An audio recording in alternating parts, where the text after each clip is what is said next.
Live from Penn State Health St. Joseph Medical Center, this is Ask Us Anything About Lung Cancer Screening. I'm Scott Gilbert. Well, lung cancer is more likely to be cured in its early stages. The trick is catching it early, because once symptoms develop, a cure may no longer be possible. Studies show lung cancer screening reduces the risk of dying of lung cancer, but the big question is who should pursue screening?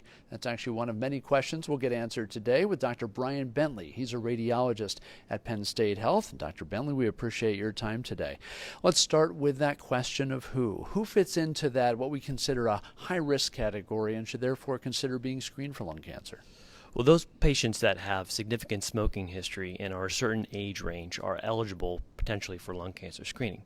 Medicare determines that patients that are between the ages of 55 and 77 who have a 30-pack year smoking history, as well as those being asymptomatic, are candidates for lung cancer screening. Now, explain what you mean by a 30-pack year history, because that doesn't mean 30 years of a pack a day, although it could, but it means some other things too.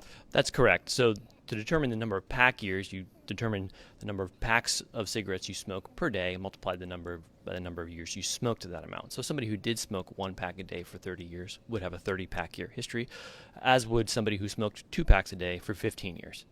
Okay. And when it comes to people who used to smoke but quit some time ago, does that remove them from the risk category, or should some of them get screened too? It necessarily does not. So patients who have smoking history and have quit could still be candidates for lung cancer screening. What you need to do is make sure that the time since you've quit is less than 15 years. If you quit more than 15 years ago, congratulations, your risk has dropped significantly. You're no longer a candidate for lung cancer screening.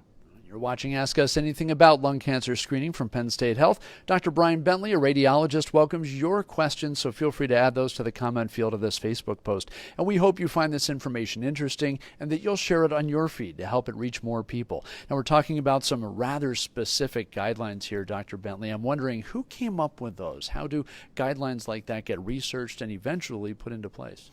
Sure. So in the early 2000s, the National Cancer Institute commissioned a study called the National Lung Cancer Screening Trial.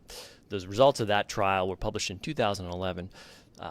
Based on that data, several national organizations, including the U.S. Preventive Services Task Force, went ahead and recommended that lung cancer screening be performed with low-dose chest CT.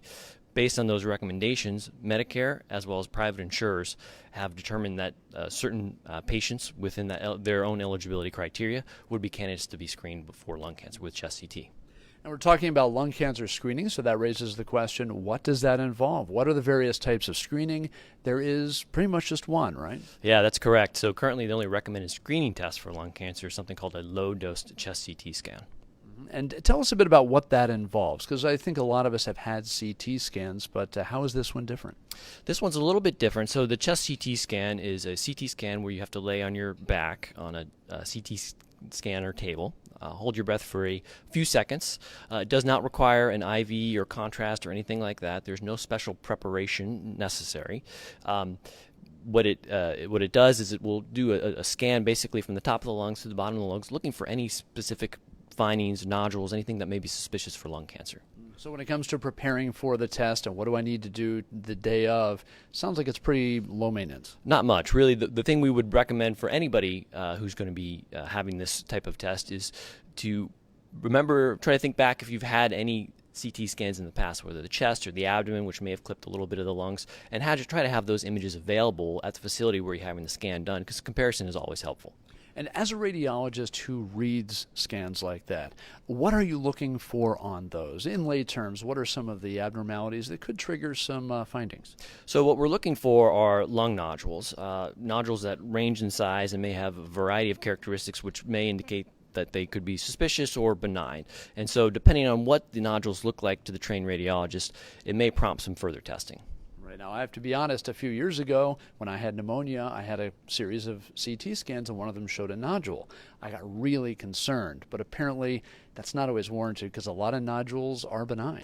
That's correct. The vast majority of nodules that we see on CT, whether it's a screening CT or a CT for something else and they're incidentally detected, are benign. But certain nodules we know are precursors or early stages of cancer, and so we need to follow those and evaluate them if they have these suspicious features that we're looking for.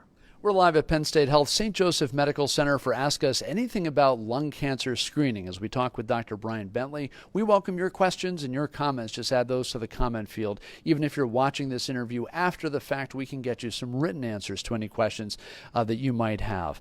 Lung cancer is especially deadly. There's some very scary stats about it. So I think those statistics really speak to the importance and the benefits of getting screened, right? That's correct. Lung cancer deaths account for approximately 25% of all cancer deaths in the United States. It's the leading cause of cancer death in the U.S. The benefits of lung cancer screening is that it's been shown to reduce the mortality related to lung cancer death by 20%. So if we do screening studies before patients are symptomatic, we can find these earliest stages which can help increase the survival rates. So when you say before they're symptomatic, because lung cancer is unfortunately one of those cancers that you can't wait for symptoms, right? That's correct. And in fact, if you are symptomatic, you wouldn't be a candidate for screening CT. It'd be necessary to have a diagnostic CT. If you're asymptomatic, we want to catch it before it's becomes symptomatic, because that's usually an indicator that something has progressed to the point where it makes treatment more difficult. Stage 3 or stage 4, which can mean what? Well, it can mean that metastasis, the lung cancer, has spread to other parts, other organs in the body, and then again means that the treatment regimens are a little bit more difficult, more intensive, and unfortunately less successful. But again, to go back to the screening, having that done before the symptoms kick in could really help to save somebody's life, literally. Absolutely. We know that we reduce mortality by 20% for the population of patients that get screening CT. And so if you meet the eligibility criteria, it's very critical to go ahead and make an appointment with your doctor and see if you're a candidate. Now, among the various findings that can come back from that CT scan is an indeterminate result. What does that mean? So the American College of Radiology is the organization that determine how we report these type of exams. They have a very specific reporting construct called lung rads. And so based on what the nodule's specific appearance is, the nodule will fit into one of these categories.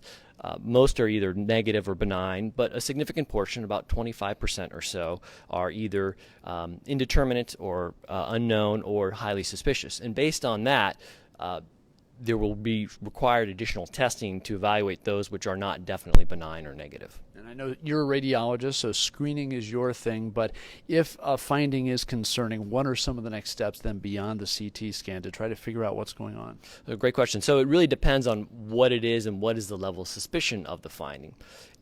With the lower level suspicions, we may just recommend to do a repeat low-dose chest CT scan in 6 months, a short interval. If it's a little bit more concerning, has really more suspicious features, then we may do something a little bit more significant, such as a PET CT scan, or even maybe potential a biopsy, which is a procedure which we grab a little sample of the nodule or the finding, have it looked at under a microscope by a pathologist, and who tells us whether this is cancer or not cancer. You're watching Ask Us Anything About Lung Cancer Screening from Penn State Health. Some great information today from Dr. Brian Bentley. He's a radiologist with Penn State Health. And, if you or a loved one fit into that risk category we talked about, that 30-year pack history of smoking, this is definitely something you need to pay attention to and maybe have a conversation with that family member about. I'm wondering also if I get screened for lung cancer, is it possible it could lead to the discovery of other lung and even heart problems? Because you're in that neighborhood, could you find things like emphysema while you're there? Certainly. Smoking is a risk factor for multiple different disease processes. So the chest CT scan doesn't just see the lungs, it sees multiple different organs in and around the chest. And so often we see evidence of coronary artery disease, which manifests itself as calcifications in the coronary arteries on chest CT scan, which again would need to be evaluated in some form by your clinical provider. We also can sometimes find findings in the thyroid, the liver, even the kidneys. So it's not uncommon that we do see other findings that will be described in the report and may prompt additional testing. Let's say best possible outcome, nothing found, negative findings. When should that person get screened again? So the current recommendations are to have screening done annually. So if it's negative or definitively benign, then we're going to go ahead and recommend that you have a repeat follow-up low-dose chest CT scan to be done in 1 year. Now, I'm sure a lot of folks watching understand that, okay, this sounds like it's beneficial, but the big question is it covered by insurance? Great question. Yeah, it should be. So if you meet that eligibility criteria as set forth by Medicare or your own private insurance company, then it should be without any copayment, coinsurance, or deductible. But you want to be sure to check that the facility that you're going to is in network so you don't incur any additional charges. Really, the best way to prevent lung cancer, though, it's pretty simple, isn't it? Yeah, smoking cessation or never starting to smoke in the first place will put you at the best odds of never developing it.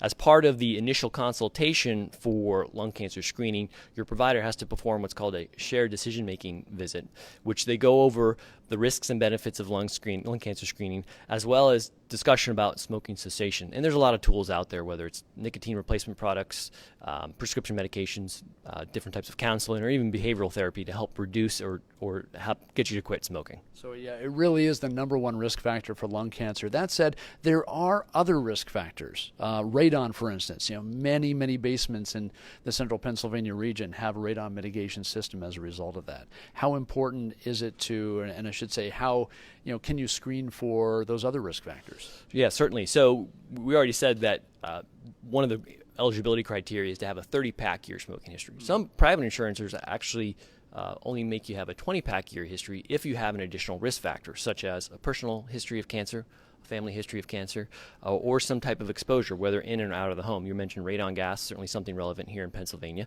so you'll want to get your home checked for that.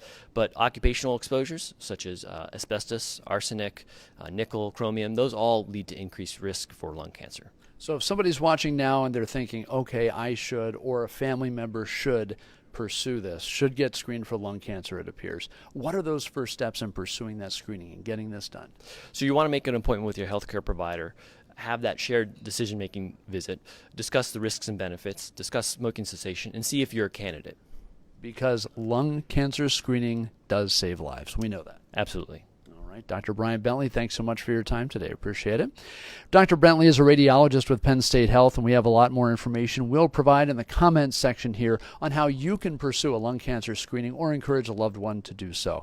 I'm Scott Gilbert. Thanks so much for watching Ask Us Anything About Lung Cancer Screening live at Penn State Health St. Joseph.